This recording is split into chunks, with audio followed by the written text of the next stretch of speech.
Hi, everyone. My name is Amna Batool, and I'm a PhD candidate at University of Michigan, and I'm excited to present my research on exploring the impact and regulation of non-consensual image disclosure abuse, or NCIDA, in non-Western context. NCIDA refers to a form of technology-facilitated sexual abuse that involves the threats and disclosure of culturally sensitive images and videos with romantic or sexual connotations in order to harm victims. Though much is known about NCIDA, the existing research focuses on the West, where it typically involves the disclosure of sexually explicit content. Perpetrators are often romantic partners, and threats target the individuality of the victim. However, in regions like Pakistan, disclosing even innocent photos of women holding hands with men or sitting together can severely damage their family's reputation within their society. This reflects the cultural significance of honor and shared reputation in these regions. Therefore, our research aims to understand NCIDA beyond Western context, focusing on its manifestation, its impact on victims and their families, and preferred remedies. We collaborated with two organizations in Pakistan. The first one is a cybercrime wing of a federal investigation agency, it's a law enforcement agency, and an NGO dedicated to women's digital safety in Pakistan. We conducted semi-structured interviews with investigation officers, victims, and family members. We also did participatory observations for 240 hours, including the interaction between investigation officers and victims during the case investigation of 70 NCIDA cases. Our findings reveal a nuanced picture of NCIDA in Pakistan, where the threshold of what constitutes harmful content is significantly lower as compared to Western context. We found that perpetrators manipulated innocent images by employing minor digital alterations, such as combining a victim image with a male image accompanied by sexting emojis and derogatory captions.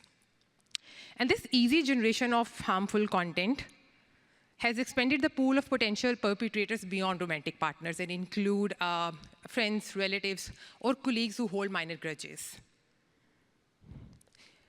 Moreover, we found that the threat mechanism employed by perpetrators are often involve a very strategic invasion. They first threaten victims, then reveal the content to female family members, include them in their threat cycle as well, and finally reveal the content to male family members to trigger their culture-oriented masculinity before disclosing it to their social circle. This shows that the repercussions go beyond primary victims and include family members too. And even for primary victims, the repercussions are intensified as it leads to physical violence by family members.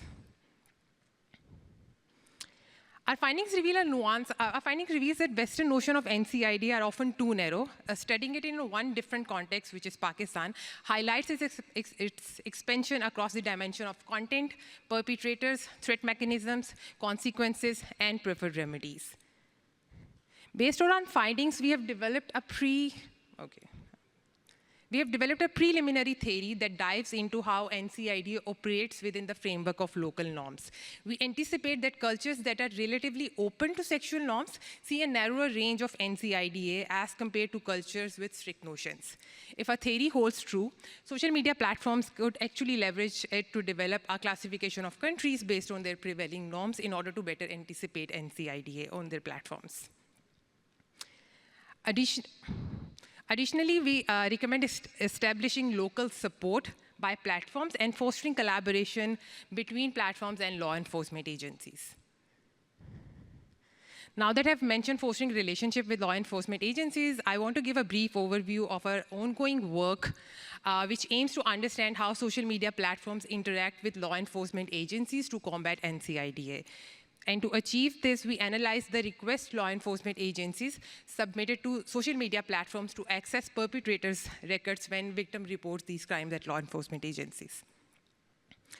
And our preliminary finding is that while these platforms support law enforcement agencies, their decision is primarily influenced by Western-centric standards of harm. This means that platforms tend to support issues that are considered sensitive in Western context, like sexually explicit content. However, they often reject requests involving culturally sensitive content that does not align with their Western standards of sensitivity. Here we propose that platforms either develop regional standards of harm or develop a different metrics for evaluating law enforcement requests. Okay, so before I conclude, I would like to introduce my research profile as I'm in the job market this year. I specialize in qualitative and mixed method research in online trust and safety. I have conducted extensive research focusing on understanding online abuse and mitigation strategies globally. My work provides actionable insights into online privacy practices, content moderation, and expanding existing literature concepts. In future, I plan to study reciprocal harassment, the harm of deepfakes and AI, and content moderation and sensitivity across different cultures. And if you know somebody who is working across same lines and want to talk to me, I am here. Thank you.